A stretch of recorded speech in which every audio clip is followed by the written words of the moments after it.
Bonjour mesdames, messieurs. Donc je présente CAOS. Je profiterai pour présenter mes collègues qui ne sont pas là.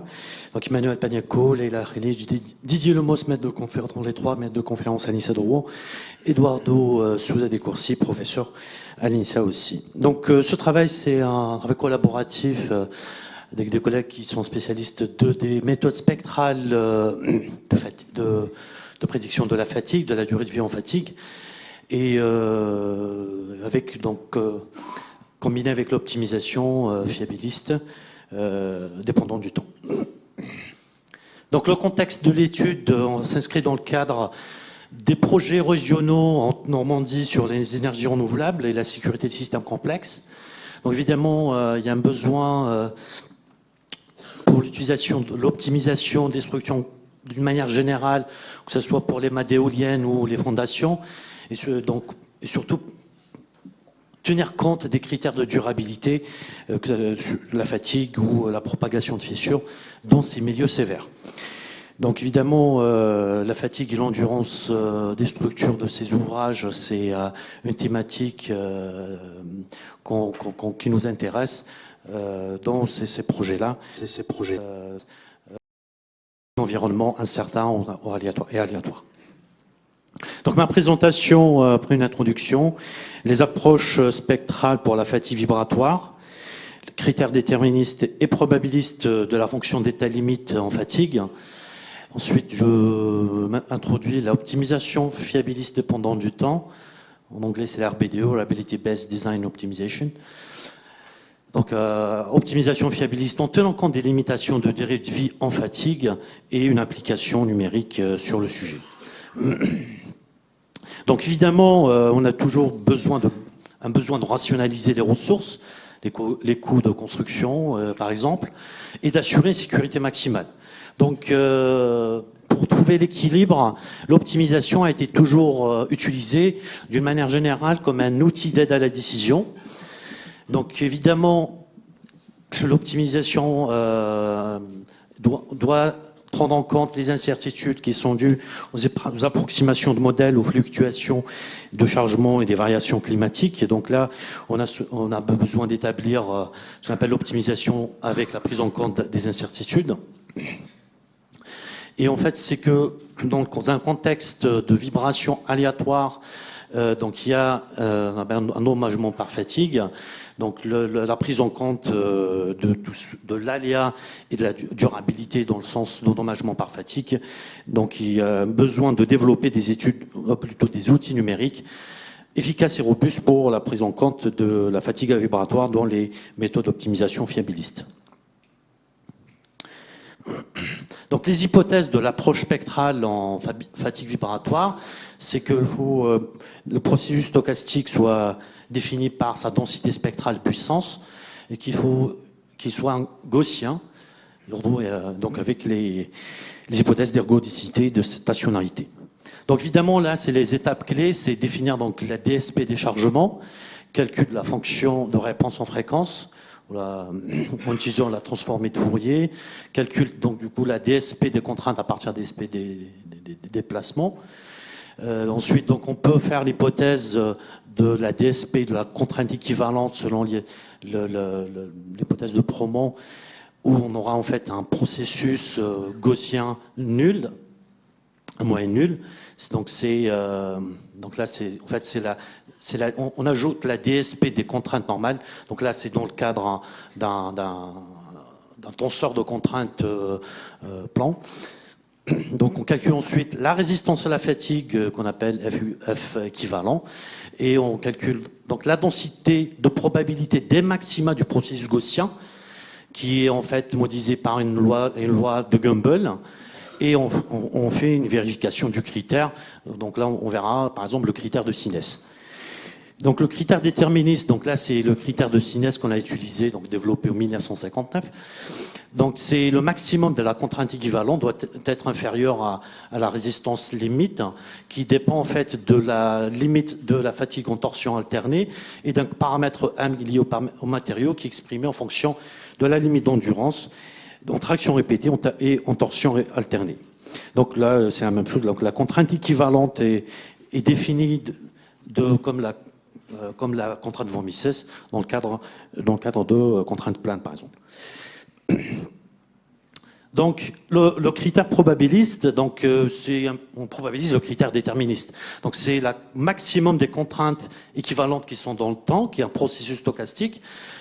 Donc du coup, on peut définir donc dans le cadre de bandes larges ces maxima comme une loi de probabilité de Gumbel définie par les paramètres alpha, bêta, et lambda 0, en fait, c'est le moment spectral d'ordre 2, c'est la variance du processus.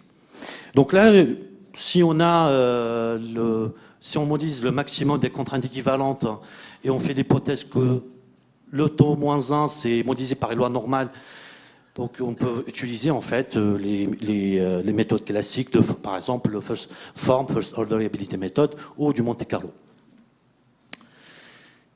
Donc dans le cadre de l'optimisation fiabiliste, donc là, si on reste dans l'approche fiabilité indépendante du temps, c'est-à-dire on laisse la contrainte équivalente, on la modélise par ses maxima.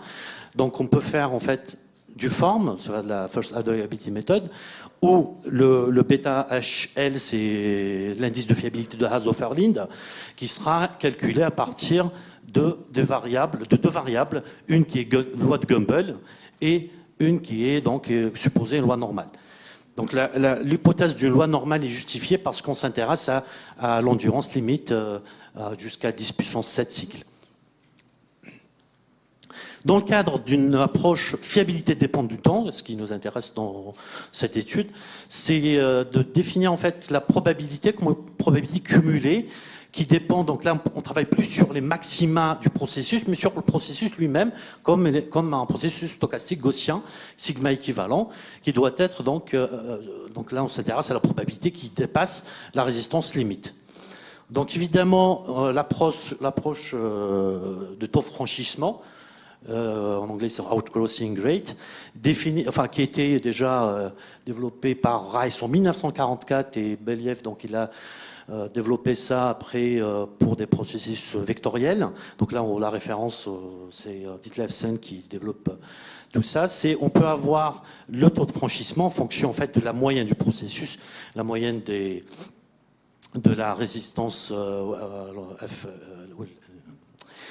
l'endurance limite en fatigue et les écarts types. Et oméga 0, en fait, c'est ce qu'on appelle le taux du processus qui est calculé en fonction des moments spectraux. Donc la probabilité cumulée définie par la probabilité de l'instant 0 plus en fait l'intégrale du taux de franchissement. Donc là, une application, c'est une éolienne de 30 mètres. Donc là, c'est juste un exemple simple parce que ça nous permet de vérifier certaines hypothèses et surtout de simplifier le modèle calcul mécanique en utilisant un seul élément fini spectral de poutre. Donc les variables d'optimisation sont la section du tubulaire, l'épaisseur et les diamètres intérieurs.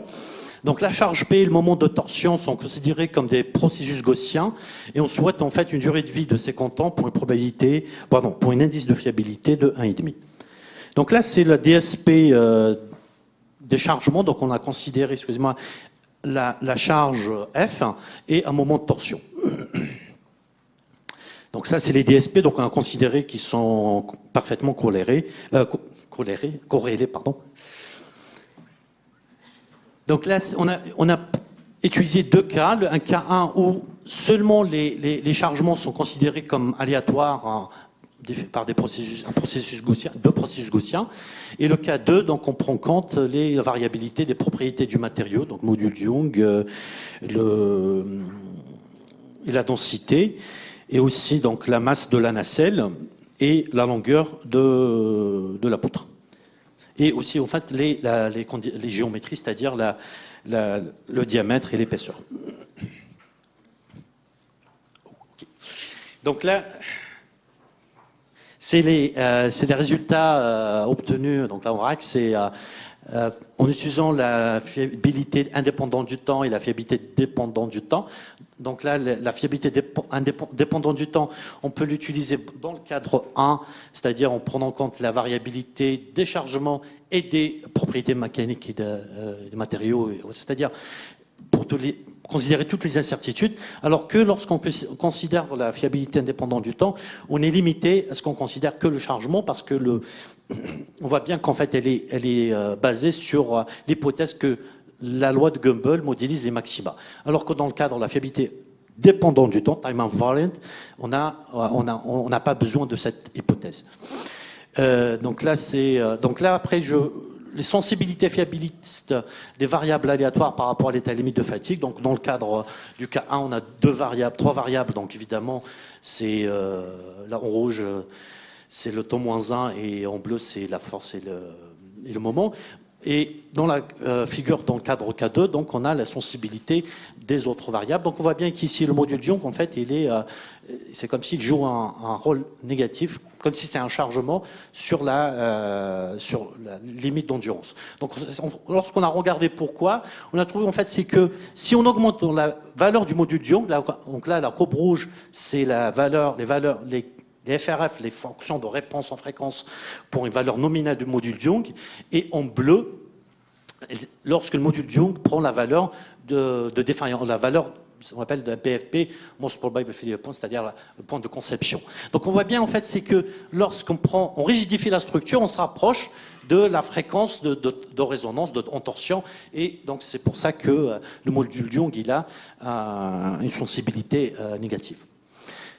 Ok, donc je termine avec les conclusions. Et l'avantage, donc l'utilisation de l'approche de fiabilité dépendante du temps permet la prise en compte des incertitudes dues aux propriétés matériaux et la géométrie. Donc l'augmentation de la rigidité peut conduire à des fréquences de résonance engendrant l'augmentation de la variance des DSP, des contraintes. Donc l'optimisation fiabilise dans un contexte de dynamique aléatoire est une tâche très complexe parce que les variables d'optimisation influencent sur la FRF, c'est-à-dire on peut avoir plusieurs pics de résonance. Et aussi là, on travaille sur l'utilisation d'un modèle d'éléments finis avec les méthodes de réduction de modèles et développer cette approche pour ce qu'on appelle la mononiveau. Merci.